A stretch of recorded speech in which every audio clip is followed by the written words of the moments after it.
यहां फिगर में देखें तो आपको एक राइट ट्रायंगल दिख रहा है और ये राइट ट्रायंगल कुछ इस तरह का है कि इसका जो एरिया है वो यहां पर 98 सेंटीमीटर स्क्वायर है और यहां पर इसका ये जो हाइपोटेन्यूज है ये यहां पर 28 यूनिट का है। तो फिर यहां पर जो है ये जो एंगल है यहां पर x, ये हमें यहां पर पता करना है कि ये x कितना होगा।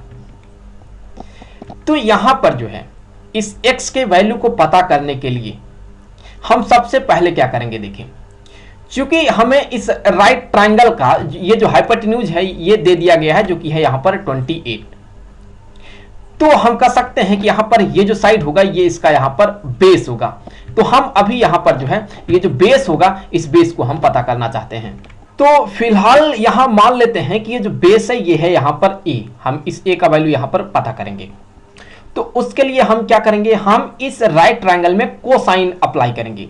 तो अगर आप इस ट्रायंगल में जो है देखें तो हम कह सकते हैं कि कोसाइन ऑफ x ये इक्वल हो जाएगा बेस डिवाइडेड बाय हाइपोटेन्यूज। तो बेस कौन है, बेस तो यही है a, तो ये हो गया a डिवाइडेड बाय हाइपोटेन्यूज कितना है 28।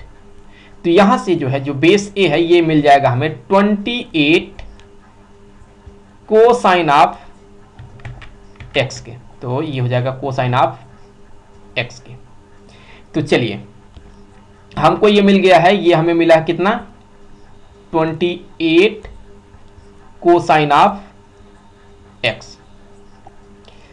अब देखें, अब हमें पता है कि एक ट्रायंगल का जो एरिया होता है ये एरिया होता है half into A B into sine of angle between A and B.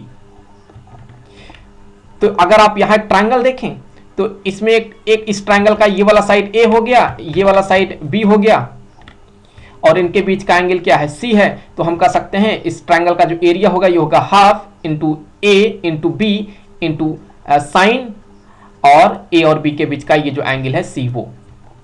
तो हम यहां पर कह सकते हैं कि एक ट्रायंगल का ये एरिया होता है। तो ये फार्मूला अगर हम इस ट्रायंगल में अप्लाई करें तो देखिए हमें क्या मिलने वाला है। हम कह सकते हैं क्योंकि हमें दिया गया है कि इस ट्रायंगल का एरिया कितना है, ये है 98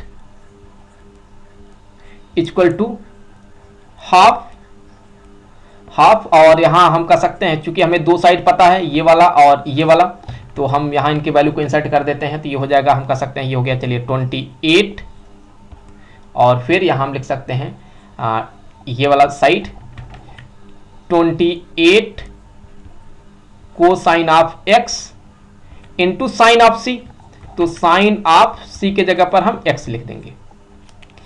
अब आगे बढ़ते हैं, यहां से इस 2 से इसको हम कैंसिल कर देंगे, कितना आएगा ये 14 बन जाएगा। तो ये हो जाएगा यहां पर 98 इक्वल टू 14। यहां देखें ये जो आपको 28 दिख रहा है इसे हम लिख सकते हैं क्या 14 इंटू 2 ऐसा लिख सकते हैं। तो चलिए 14 को अलग कर देंगे और 2 को इस कॉस के साथ ले लेंगे। तो फिर हम कर सकते हैं कि ये हमें यहां से मिल जाएगा 14 इंटू 14 इंटू यहां पर 14 और फिर ब्रैकेट में हम कर सकते हैं ये हो जाएगा 2, चलिए साइन x को इसके साथ ले लेते हैं, साइन x इंटू ये कॉस x। तो हमने इसको थोड़ा इस तरह से सेट किया है। ऐसा क्यों किया है आपको थोड़ी देर में पता चल जाएगा।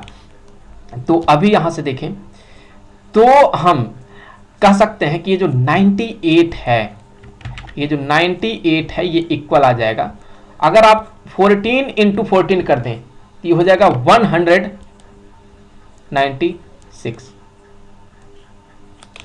और ये तो चलिए ऐसे लिख लेते हैं अभी फिलहाल 2 sine x into cos x के। अब देखिए इस 196 को हम इस साइड लाएंगे तो ये हो जाएगा 98 divided by 196 equal to 2 sine x into cos x। तो 98 से इसको कैंसिल कर दें तो ये कैंसिल होकर यहाँ 2 आ जाएगा, तो ये बन जाएगा 1/2। तो अगर यहां पर ये मिल रहा है हमें 1/2 इक्वल टू, ये देखें 2 sin x into cos x, ये क्या हो जाएगा, ये हमें पता है, ये फार्मूला है किसका, ये होता है sin 2x का। तो इसके जगह पर हम लिख सकते हैं sin 2x। तो आया समझ में आपको कि हमने इस तरह से क्यों सेट किया था। तो यहां अगर आप देखें तो हम कह सकते हैं कि sin 2x इक्वल टू यहां पर है हाफ। तो फिर यहां से हम कह सकते हैं कि sin 2x equal to half. Sine में कितने डिग्री का वैल्यू हाफ होता है, तो ऑब्वियसली हमें पता है ये साइन 30 डिग्री होता है, तो ये हो जाएगा 30 डिग्री के। तो फिर यहां से कह सकते हैं 2x इक्वल टू हो गया 30 डिग्री। तो फिर यहां से 2 से जो है आप इसको कैंसिल कर दें, इस 2 से इसको कैंसिल कर दें, तो यहां आ जाएगा 15 डिग्री। तो x इक्वल टू आ जाएगा यहां पर 15 डिग्री के। तो जो x है ये हमें क्या मिलेगा, ये मिलेगा हमें 15 डिग्री के। तो इस तरह से हमें यहां x का वैल्यू मिल गया।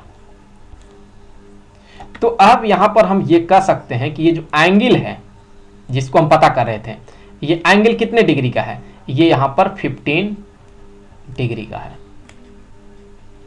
तो आई होप कि वीडियो आपके लिए काफी हेल्पफुल रहा होगा। जल्द मिलेंगे आपसे अगले वीडियो में किसी दूसरे क्वेश्चन के साथ, तब तक के लिए खुश रहें। Good bye.